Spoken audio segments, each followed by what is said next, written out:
welcome to Standout Coffee. Nice to be back. Yeah. Had so much fun last time. Yeah, I don't now know. I'm bringing a friend with me. Yeah.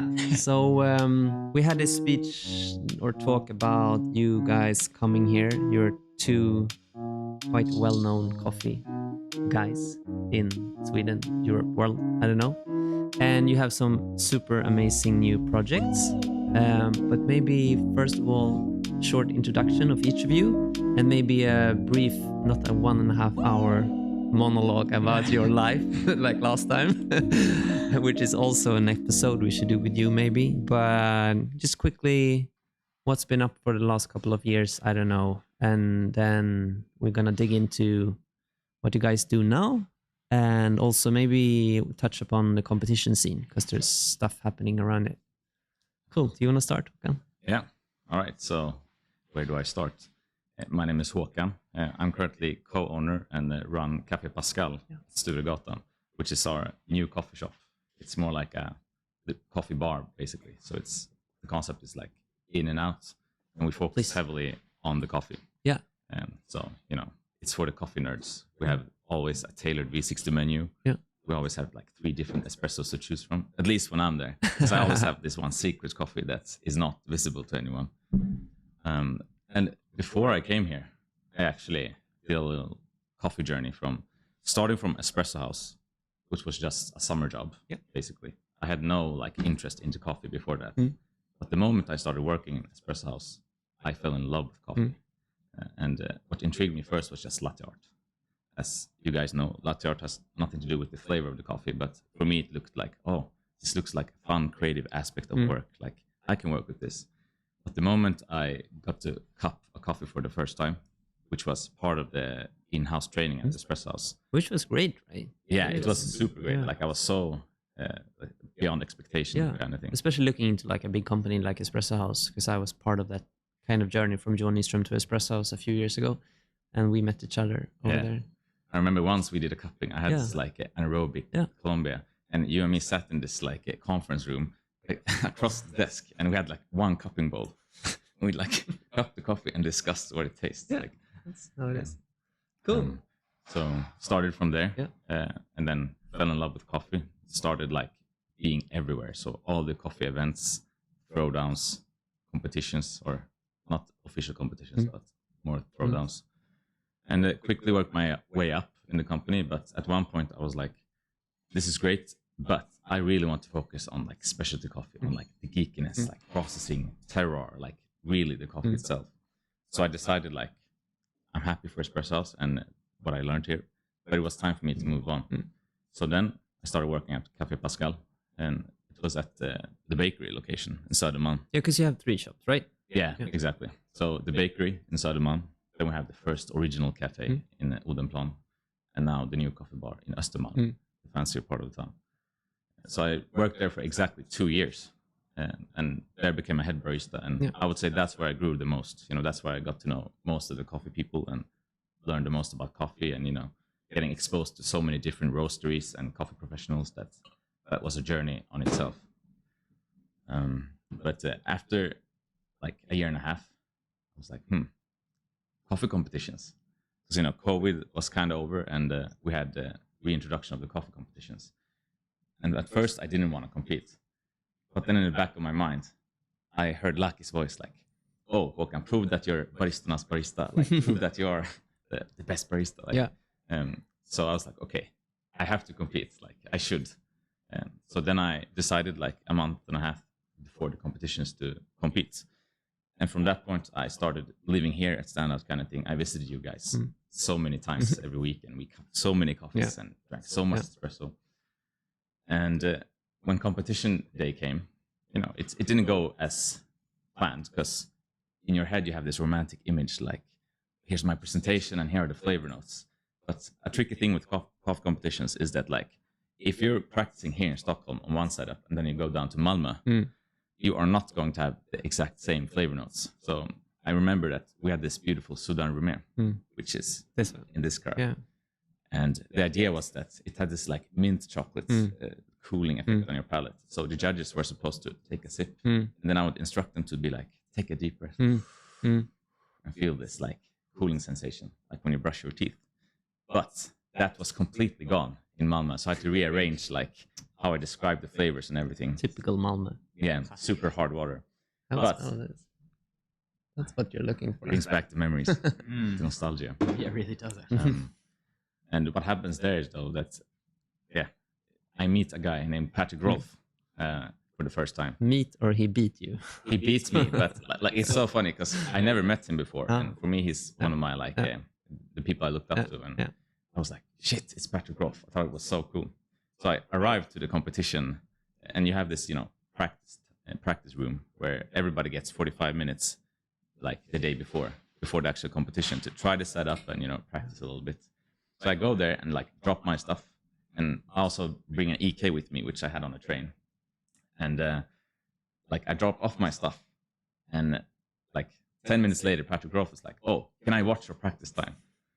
And I was like, "Shit," because he's super buff. Like I've never met him before, but I look up to him, so I was like, "Should I? He's my competitor." Yeah. But in my head, I was like, "Look, if I can't do this in front of Patrick Rolfe, how am I gonna do it tomorrow in front of him and 4 taste judges and 2 tech judges and 1 head judge and like a crowd?" Yeah. So I was like, "Yeah, sure. You can watch my presentation." And Pierre was there. It was a very interesting experience, to say the least. I got some very straightforward feedback instantly, though, which I could use and implement into my routine. And it worked out pretty well, actually. Obviously, he beat me, but I think I would have... Yeah, but he's like twice world finalist. Yeah, exactly. But what was fun is like, I said Sudan Rumé. Like someone asked, "What coffee do you have?" I'm like, "Sudan Rumé." He's like, "Did you say Sudan Rumé?" Because he also had Sudan Rumé, like from Café Granja. So we both had the same coffee basically, but mine had it rested. Like I roasted it like 3 weeks before. His was roasted like 2 days before on Ikawa. Like, so crazy. But this experience led to me and Patrick meeting each other, and he saw something in me and like offered me to start working for him. And in that August I started at April Coffee and left Pascal.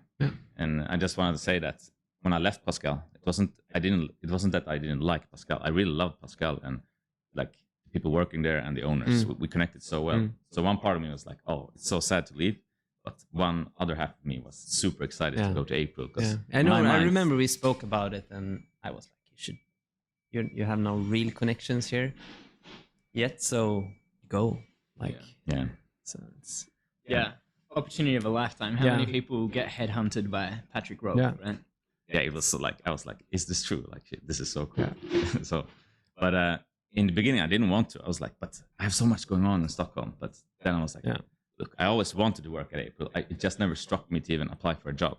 In my mind, it's so high level. So I was like, they can get anyone in the world. Why would they choose me?" Was how I thought back then. But then I was like, "Okay, you know what? Let's do a trial shift, and then I can decide." So I do the 3-day trial shift there, and I come back to Stockholm, and like everybody sees, like I just have to go and smile. They just know, like, okay, I'm going to April. He's lost. Yeah, exactly. So cool. I started working at April Coffee. I was there for about 6 months. But what happened was, after like 2 months there, the Pascal siblings called me again and was like, "Hey, we have this amazing opportunity for you." So they want me back, you could say. And that's why I'm back now running the coffee shop. It's amazing. Cool. Before we forget it, you should also introduce yourself, because now it felt like we just swinged into to the world of Håkan and bridging over to what you guys are doing. So just a short introduction of you. Sure. Absolutely. Before I talk about myself again, I just want to paint the picture of the Barista Championships in Sweden, because I was competing as well. I jumped in the last minute. And I remember Patrick came up to me. I know Patrick, I've competed against him a few times in Sweden. And we have, a very good friendship. And he came up to me at the start of the competition. He said, he's like, "Oh, are you ready for the competition?" And I said, "No, I'm actually just jumping in. Like, I got my coffee yesterday," kind of thing. And he was like, oh, okay. And he thought, because none of the other competitors had competed before. So a lot of first-time competitors. So I think he was a bit worried about me being his biggest kind of, his biggest rival, I guess you could call it. And I said, but look out for Håkan. Like he's up and coming, and he's gonna take it to you.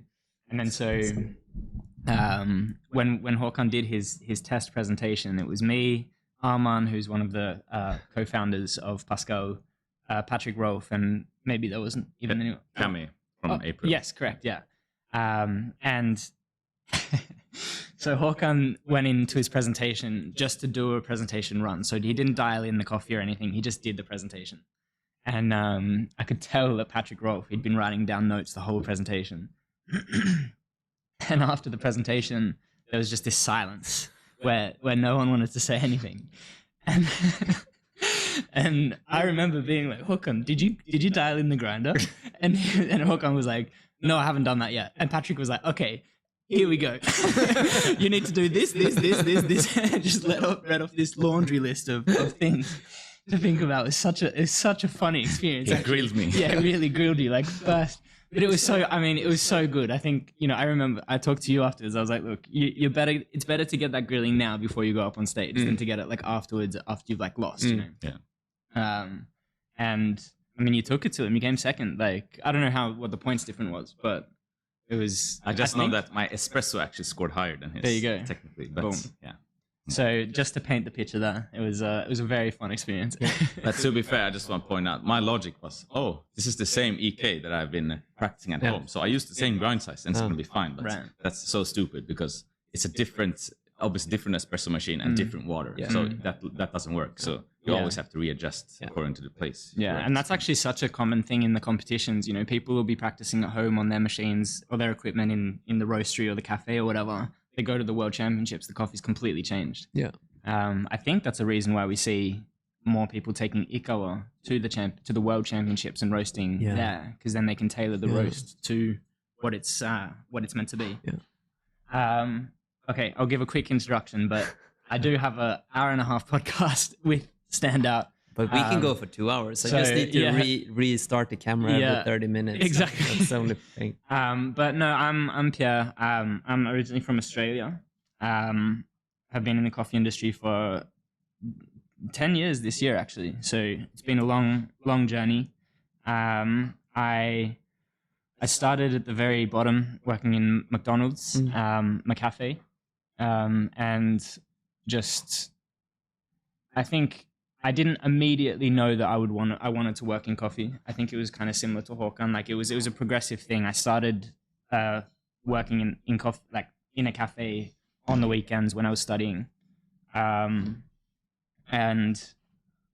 slowly but surely fell in love more and more with the industry, especially latte art. I think latte art's a big draw for a lot of people who start in coffee. It wasn't actually until I moved to Europe where I really got into, I guess you'd call it specialty coffee.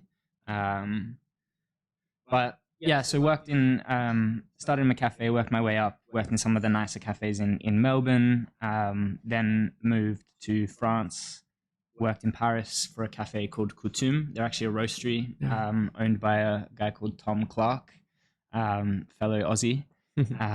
And that was like my introduction into specialty. So everything to do with flavor and extraction and everything like that. In Australia, it was more like, okay, how many coffees per hour can you do? Can you do a nice latte art for the, on the cappuccino? Which makes total sense. Like, yeah, I mean, if you're gonna make a profitable cafe. Yeah, and I mean, in Australia, like at the end of the day, that's what the barista's job is, to be fast, especially in high volume. Like I remember, on a busy day, we would be expected to do, 500 cups plus by yourself, which is, nonstop pretty much. We would be doing 3 kilos before 8 o'clock, just in the morning rush. It was hectic, but it was very good. I think, you get the routine so down pat, you don't even think about it. Like at that point, you're not even thinking about, is my tamping flat? You're just like, no, I just need to tamp, and through repetition, your tamp is flat every single time. Yeah. And your latte art is on point, exactly. And I had the great honor, I guess you'd call it, of working alongside a guy called Chris Fahey. I don't know if he works in the industry anymore, but he was a very, very skilled latte art latte artist in Australia. And he taught me, I worked with him for a few months. We would be working, doing 20 kilo days together. And he taught me a lot about milk, how to steam it properly, latte art. We worked in the cafe's called Higher Ground. It's actually still around, but it's changed owners. And we would be working in a setup, three baristas behind the machine, which is not very common in Europe, but it's a bit more common in Australia and maybe in the US and the UK. But we don't have that volume. That's a problem. No, well, it's a lot of filter coffee in Europe and especially in Sweden. But we would be working 3 baristas. So there would be one barista would be just pulling the shots. Generally, that would be like a junior barista. So someone who's a little bit less experienced. Then you have someone who would just be steaming the milk. So you would get, obviously the person who's pulling the shots gets all the tickets coming out, and they would be arranging it in a way so that like all the oat drinks are together, all of the lactose-free drinks are together. You should do this at Pascal in Stureplan. Three baristas behind the bar. Actually, it happened like twice, at least, where we had to be one just pulling shots and one steaming milk, which is like very rare. I love that. Yeah, it's so you just get into this flow, like, and if you have someone who you trust, like, and who you work well with, you don't even need to communicate. You both know exactly what the other is going to do and what the other needs. It's such a nice experience, but it's I miss it sometimes actually, that kind of like flow, but yeah. And in this setup, so there was one person pulling the shots, one person steaming the milk. So we had this contraption called the juggler, where it would have like different taps with connected to different milk. So there would be like a full cream, lactose-free, oat, all of them. And you would just click the pitcher in. It was like a little triangle, and you would click the pitcher, and it would recognize the size of the pitcher and then fill it up with the right amount. Super cool piece of technology, actually. And so this person would literally just be like steaming milk, getting the next ones ready. And then there would be one person who would be pouring the latte art. So you're not steaming your own latte art? No. Wow. You're just steaming the milk and handing off the jug, and then the person at the end would then be the one who like finishes the coffee. So they get the espresso, they get the jug, and it's their job to do like the nice latte art and then serve it up so that one of the floor staff could take it up to the table. And so that was especially on weekends, that was kind of how it looked. And so it would be me. So it would be some junior barista pulling the shots. Then I was the one who was doing the milk, and then Chris then is the one who was pouring the latte art. And he was brutal. I mean, he would send, in the middle of a rush, we'd be backed up 20 or 30 coffees. He'd send back a jug, like a pitcher, and say like, no, it's too much foam, or no, it's too hot, you need to do it again. So I mean, it was such a intense experience, but it was super, super good. I mean, by the end of it, I could steam milk perfectly with my eyes closed, kind of thing, like with one arm tied behind my back. And I mean, those kinds of experience you never forget. Like it's such a fun. Anyway, so I moved to France, got into the specialty coffee world. So now we're starting to talk about like different varieties, different processes, cuppings, these kinds of things, like proper extraction using a recipe. And so worked for Coutume, worked for Tom, got the opportunity to help Coutume open a shop in Switzerland, in Geneva. So took that. I mean, I was 21 and got the opportunity to kind of head up a cafe. Like it was a big opportunity. So I said, of course. Did that for half a year. And then after that, moved to Sweden to work in Café Pascal, actually, before Håkan worked. When I moved to Pascal, to put it into perspective for the people who go there now, it was just the one shop in Odenplan. And the job that I had was, they were kind of like, oh, we need someone who knows coffee. Because if I wasn't working, then it was one of the owners who would be making the coffee. So it was really like, I was the only barista in the place. And that was a lot of fun. I got along super well with the siblings. So Arman, Josep, and Jeanette. And then did a whole bunch of stuff by myself after that. So we started me and some barista friends started a kind of community project called The Grid, where we did latte art throwdowns, cupping. It was latte art throwdowns, cuppings. We actually had a collaboration with Alex, where we did like a roasting session.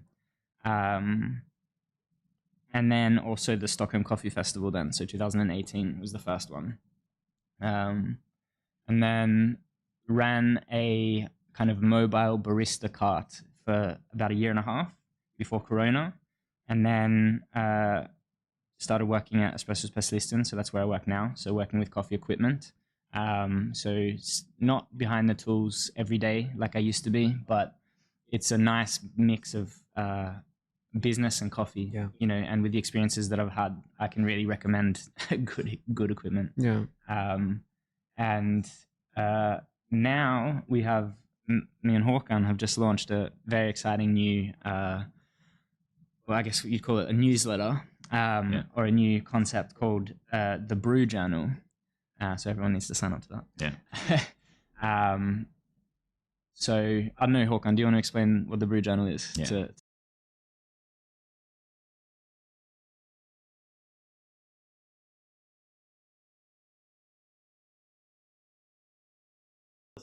Sign up to the Brew Journal in the link below. Okay. Introduction done.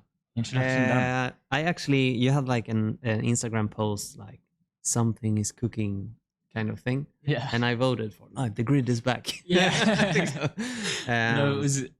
I don't know if we should maybe share this, but actually, when we posted the very first, like something is cooking, we actually had another concept. So it wasn't going to be the Brew Journal.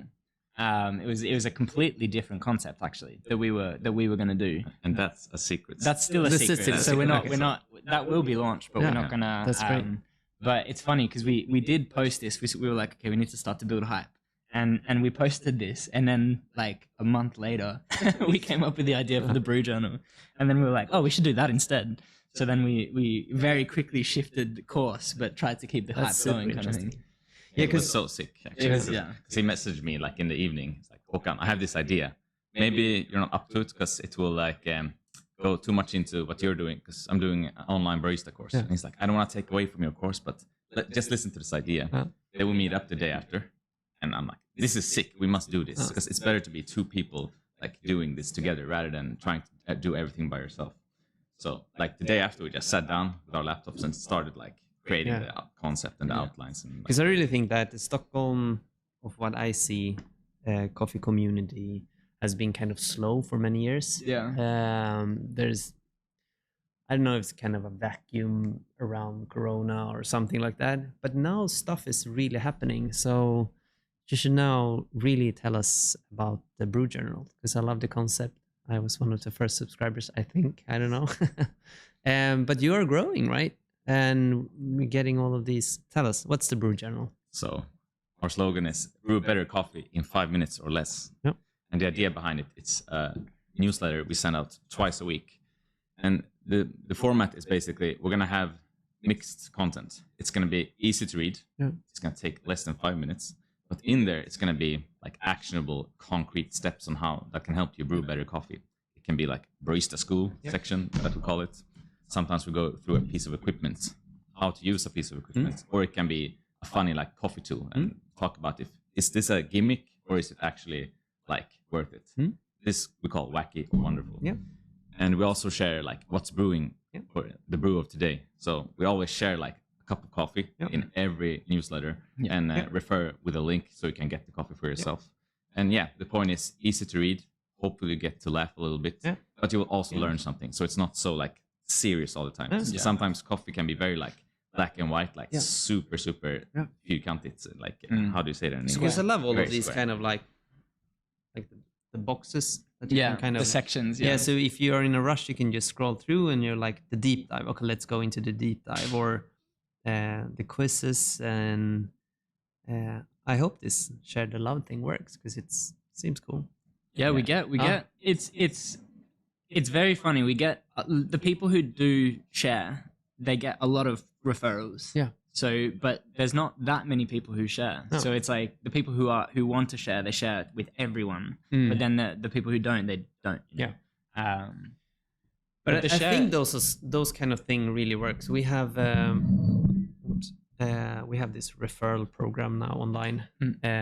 So when people bought anything, they will get like a pop-up in the end or an email, so they can share a code that's personal for them, and if anyone buys anything with that code, they get a kickback. And it really works. We get a lot of referrals, we get a lot of traffic, and same with everything. You need like 1,000 or 100 people to get like one purchase. But yeah, and in some forums we've grown a lot in Israel, because there's it all comes down to kind of an influencer thing. So they refer on coffee forums, and here's my code, and you get 15% or whatever it is, and then that person gets a 15% kickback. Right. And it's like a pre-made application in Shopify, and it really works. So I think it's a good way of it's kind of like third party thing. Yeah. Like if you just go past Pascal and you go in, of course you will have a wonderful experience. But if you ask me and I say you should really go to Pascal, then you're coming in with the mindset of this is going to be great, and I got this recommendation. Even though something isn't perfect, it could be like, yeah, but Oscar told me it's perfect, so it is something, just something off. So all of this like third party recommendation things is really good, and that's why like influencer marketing really works. It works, yeah. Yeah, I think what's really great with both of our kind of concepts, so both the Brew Journal and also Standout, you know, we want to be international too, and obviously so are you already international, and so, you know, whether we have subscribers from the US, we have subscribers in Australia, or Minty. We have subscribers kind of all over the world, which is really cool. And then, like you said, you know, they share it with their community in their like local, wherever they are, and then you end up getting a really nice community of people who from a range of different backgrounds. So it's been really good. Yeah, the referral program it's working. Yes, which is good. It is working. And then I don't know how much geeky e-commerce things we should go into, but I see as a subscriber a huge potential in like the power of reach and growth, and then also on Amazon and stuff you have this affiliate linking things that I really think if you haven't done it, it will come naturally. And also like reaching out to friends and families and companies and do like collaborations and stuff, because I think this is exactly what everyone needs. Like when I open the newsletter, I'm like hoping they're using Standout coffee this time. Like, and I love this kind of thing. Like you no one can tell you what to do, and you can refer anyone, or you can just go into bed with anyone and just write whatever you want. And I think it's as you said, we went in English directly. We decided to go with Euro from day one, and that of course hurted our Swedish, like the Swedish market. Now we have different currencies in some different markets, and we see a growth in Sweden now a lot. But you go in English, there's nothing like connected. You had like a cupping right that you should talk about. Yeah. And that is also cool. You can take the Brew Journal to New York and do something or whatever, back to Australia. Exactly. And I think it's great for the coffee community that something is happening in such a easy way to, and I love that you're doing it in like email format, because there's a lot of people doing this and they kind of send out the PDF. Yeah. Oh my God. And then you're like, yeah. Yeah, I mean the aim, like the number one thing is we wanted it to be like accessible and funny, like light. You know, you learn, like exactly like Håkan said, you know, you learn something, but it's not a intense read. You know, 5 minutes it's not or a less. scientific journal. No. There's plenty of scientific journals out there. But we want to be that kind of bridge between, like, you know, it's funny, it's light, but you still you can go home and try something new. And we had the event on when was it? Wednesday? It was Wednesday. Yeah. Wednesday night. Maybe you can talk about it a little bit. Yeah, so it's a sick idea because you know about Coffee Collective in Copenhagen. They work with this farm in Guatemala called Finca Vista Hermosa. And there they do this like scientific, or a science project you could say, where they cultivate, I think it's actually 18 different varieties on the same farm. This is to like research what varieties has the best combination of yield, disease resistance, and cup quality for the future. Because the climate might change very drastically, and they want varieties that can provide a good cup of coffee and also handle these changes. So they grow all of these varieties on the same soil, same altitude, and they call it the variety garden. That's Coffee Collective. They then pick 10 of their favorites from this variety garden. It's a very limited amount. I think it's 250 in total of this variety garden packages that they can do. And then you get 10 of these varieties, and it's all from the same farm, same soil, same altitude, and all of them are wash process, which I love. Because then we really get to explore what is the characteristic of the variety.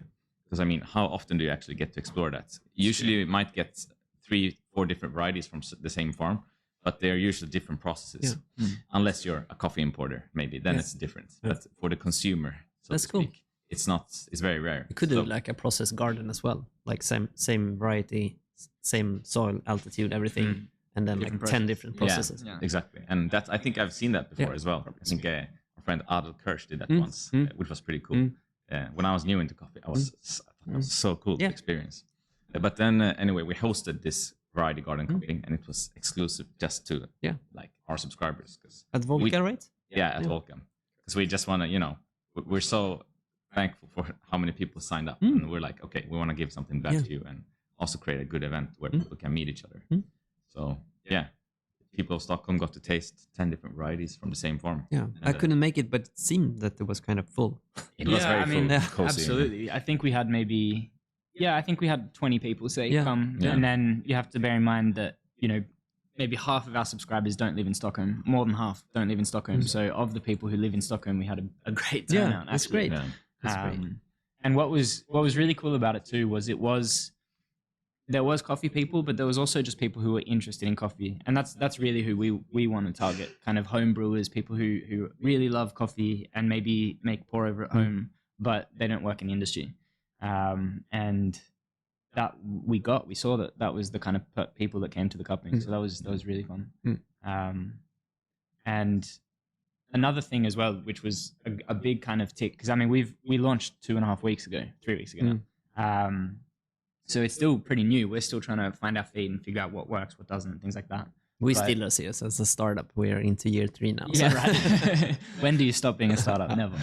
But we said when we launched the concept, like, we want to be the highlight of people's weeks. Like people, especially, that person who has an office job, but they just love coffee, and that, the highlight of their day is going to Pascal and getting a coffee from Håkan. We want to be, in these people, a lot of the time when you get emails, it's not super exciting to read. It's actually rather boring, or it's work or whatever. But we want to be like the email that people look forward to. We want people to say, "Oh, it's Thursday. I'm gonna get the Brew Journal today." And people said that, actually, which was really, that was a big, like, oh, nice. That's a big win. Yeah, that's exactly what we want to do. So that was really cool. So everyone should go and sign up to the Brew Journal. We should put everything in the links and stuff and get it out. Which is amazing. I thought of something. Are you, because there's a lot of good information and a lot of really nice small articles, great links to, I think that's a great thing that a lot of people miss. They're not using enough links. Of course, me as a single company don't want to link people out of Standout bubble. Right. But for you guys, that's, I think, part of your future success kind of thing, that you can actually link people to Hario, or link people, and that's the affiliate thing. Because then when they buy something from us or from Hario or whatever, you will get the kickback thing. And it goes a bit deeper than that too. We, of course, that is eventually a plan to do partnerships and collaborations with brands that we love and brands that we use. But it's also, there's so much new equipment, especially for the home brewing, that comes out all the time. And for us, it's really fun to test it and try it out. And it's also for us to be able to write an article. We did an article about the WDT, the little, toothpicks and stuff like that. And a lot of if you're into coffee but you're not that into coffee, you might see that and be like, what on earth is that? But then all of a sudden we can do a deep dive. We could do a collaboration with Weber Workshops or Normcore or whoever makes these tools, and provide kind of information for their customers, and get a really nice collaboration. So it is part of our plan to also help these brands like educate the customers on how to use these tools properly, kind of thing. So my question was, is everything ending up online? Because there's so much information that you read and then it's in your kind of mail basket. Because I read somewhere like, if you don't read a mail, you miss it. Like, is there gonna be like a brewjournal.com and then you can go into like tips and tricks and find everything? No, it's not. That's the thing with this newsletter. We want to make it like this exclusive thing that you find all the info in the newsletter. Yeah. And if you miss it, like, it's gone. Yeah. But obviously, if someone really is interested in a past article or something, you could email us and we will provide it. And everything is saved in your email account, of course. Exactly. So you can just search for whatever. Yeah, but there are exceptions. It's cool to not live on an e-commerce or a web page, just being I don't know if you use like MailChimp or whatever, but it's cool to be only email. Kind of. Yeah, we want it to be. I mean, it is a little bit. But you're on Instagram, right? We are on Instagram. Yes, correct. And what do you post on Instagram? On Instagram, we post. I mean, it's more like we post a little bit about what's coming up. So to build a bit of interest. So in this upcoming email, in the next edition, we're going to talk about this kind of thing. I think the idea would also be to maybe post some brew recipes and some like very accessible kind of tips, but we want to keep the bulk of what we write to the newsletter, and so that people who have signed up will get that. So it is. I mean, it's more just a kind of upcoming, like coming up. We're going to talk about this kind of thing, and then it's also a platform where we can do collaborations with Standout and stuff like that, where we could maybe do a brew recipe and coffee memes. Yeah. And coffee memes. Can't forget the coffee memes. Yeah, that's the try to go viral with the coffee meme. How's your viral video going? That funny video. You have like 5. We have one viral video actually. Okay. I mean, it's so random because it's for those who haven't watched it. It's basically when you're learning latte art, some people do accidentally draw ghosts or penises when they try to make a heart. Yeah. And I just made a funny meme video about this situation. And for some reason, like, I haven't promoted it or anything. I just uploaded it, and it got, I don't know how many views it has, but it has like at least, I think, 20,000 views and like it's 5,700 likes. And it's like, it got very good reception. Cool. It would be cool to do more videos like that, actually. But see if I can find it. But it's so funny because in my experience, we have 22,000 views now, and a lot of likes. We also posted one reel. Keeping it real, Oscar. Keeping it real, of Alexander opening this Café Grancha, and there's like sound is this quality, and there's nothing, and he just opened it. It's ASMR deluxe, and it's up to 50,000 views. Wow, it's Did cool. you expect that? Like, no. It's Alexander on the pictures. I don't expect anything. Of course. But it's cool to see when stuff is kind of like shooting. So and then we have like the big guns on Instagram, and they do a lot. But it's so random because I think in my experience, the things I do not expect to kick off are the things that kicks off, and the things you can put so much time into sound and quality and like everything, and then it's like 3 likes. And it's like, what's going on? So. And also see like on Instagram when you do stuff, we can get like 2,000 views in like a few hours, and then there's like 0. It goes like boof, and then it's like nothing, and I don't understand the algorithm. Yeah. Strange. Cool. Pierre is coming back soon, but there's competitions now, right? Yes. I'm gonna be judging for latte art and coffee and good spirits. It's gonna be really fun. I think there's an experienced team, and I'm gonna be the newbie again. But I trust my, I don't know, palate or something. It's gonna be a lot of fun. It's next weekend. like 10 days or so. Just finished the scheduling. Yeah, because tell us, you're part of the...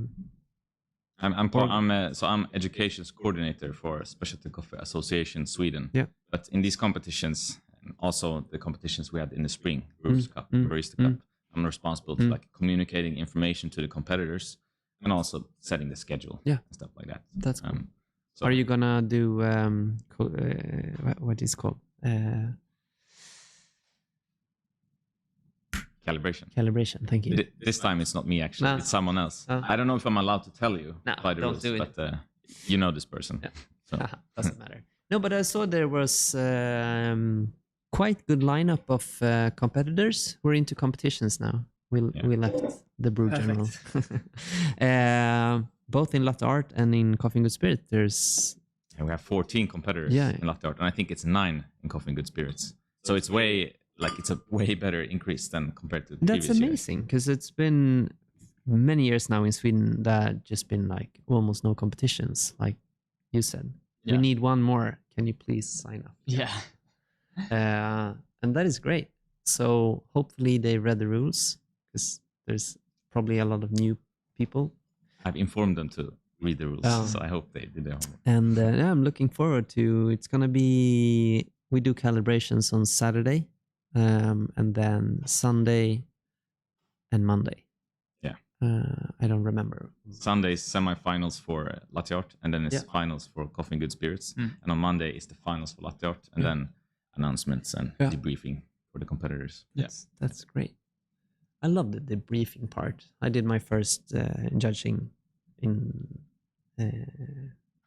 Gothenburg now for barista and brewers, and it was such a nervous but still like a grown-up moment to sit with like Oscar from Johan and Nyström. Right. Talking to him, and like I think you aren't allowed to like coach, but just to speak through his scores, and he could tell his experience, and it was really nice. But I'm getting older, so why not feel like a grown up? But that was a moment that was like, it was respectful and nice. So I'm looking forward to this, and also hopefully can judge the Brewers and Barista.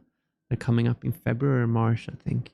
Correct. Yeah. Yeah, it's funny. We were actually talking about it in the car on the way here about like the kind of journey you get through coffee. You know, you start and you're like super into it, and you do a lot of research. Oscar Villas, he posted on Instagram yesterday. It was up at 11 o'clock doing a cupping or something, you know, crazy. And everyone who's in everyone who's into coffee or is experiencing in the coffee world has had that moment where they just go deep dive everything. You know, I remember doing like, cuppings, latte art practice at like ungodly hours of the day.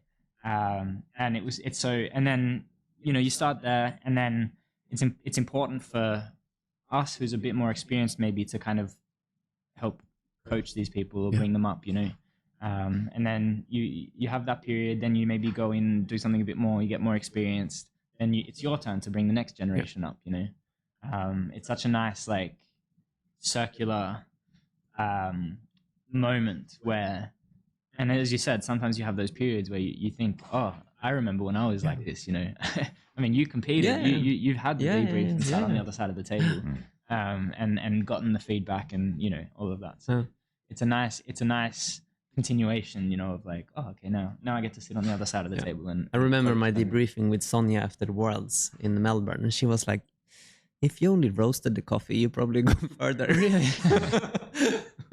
What was it? Very light roast coffee? Yeah. It's 2014 in 13 in Melbourne, and I came on 18th place, and I was like, it wasn't that far from semifinals, but semifinals is top 16, isn't top it? 12.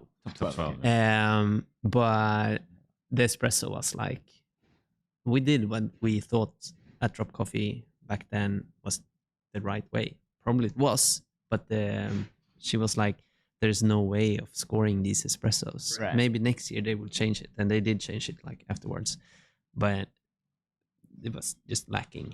Can I ask, did you have the same problem? Because when I worked in April, Patrick had this problem that the water in Melbourne is so different, and you know, water is a topic on its own.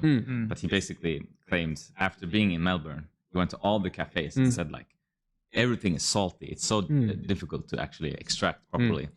And then it started a discussion like, oh, but if you have like anaerobic fermented coffees, they are more forgiving in this environment. But the point was, he said, he came back and he's like, you shouldn't bring different roasts. You should bring like different coffees with you because like it's so different. Did you experience when you went to Melbourne that it was super different, or did you get No, the we same? we didn't really know. Like we were super young and non-experienced, but what we did was that we got help from a machine called Diamant. Yeah. They were sponsors. I don't know if it was Nova Simonelli or whatever. Anyhow, I think we had the same machine at the roastery as they had on stage. Okay. And we also got some kind of numbers. So we got help of, I don't know who, it was espresso specialist, nothing, to calibrate the water. So we went with that. And from there, as I said, we had such a light roasted espresso. So I think it was tough anyhow. High acidity scores at least. Yeah, there was. But I remember I got like 5.5 on my signature beverage. Wow. It was almost, Wow. yeah, that's really high. That's really So, but espresso was like 2 or something because it was like just so unbalanced. jarring. Yeah. But that's then. So I think we're up to an hour. Boom. Should we maybe wrap it up?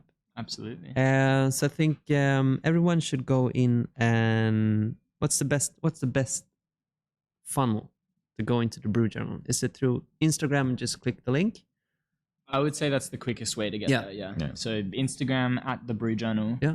And then link in bio. Yeah. It takes you straight to the sign up page. Yeah. Don't forget, once you've sent, you sign up. There's a little quiz or questionnaire, and then you need to go in and confirm your email address in the email.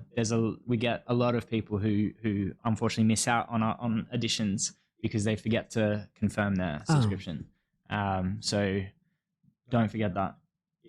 If we find out, we won't send you the article that you missed. No, I'm kidding. But yeah, that happens a lot where people sign up and then they forget to. Okay, but do you need that? Yeah. Okay. It's like a GDPR thing. Maybe. No, I mean, yeah, it's. I mean, we don't. We can get in. We could choose whether people sign up by having to confirm or not. It's better to. I actually made the decision. I didn't even ask you, but I thought like we want higher quality subscribers because you get a lot of like to avoid stuff. Yeah, correct. So to avoid all the spam and all that, like we wanna keep our open rate very high, and it is. I mean, we're up at like 80% of people who get the article. Everything about 3% is good. yeah, and 80%. Even now, we're starting to. We just hit. I mean, we just hit 200 on the weekend. Yeah, we'll probably hit 250 pretty soon. Yeah, that's great. And still we're hitting like 80% open rates and stuff like that. Yeah. So it's very and people are interested in the links and stuff like that. So that's great. But to answer your question, at the Brew Journal, on Instagram, and then you go through that. Yeah. Also the link in the description. Yes. Yeah. And as always, like, share, and subscribe. Whatever you say. But you will also get this file, so you can kind of upload it if you want. But otherwise, this will end up at our YouTube channel. Great. Which is a kind of new platform for us, but it's growing. And thanks so much for coming. Maybe we should do an in-depth episode with you, talking about your life. But you're down for that. But thanks for having us. Yeah, it's been a lot of fun. So go follow the Brew Journal, and if you want, follow Standout Coffee as well. Great. Thank you so much. Guys. Boom.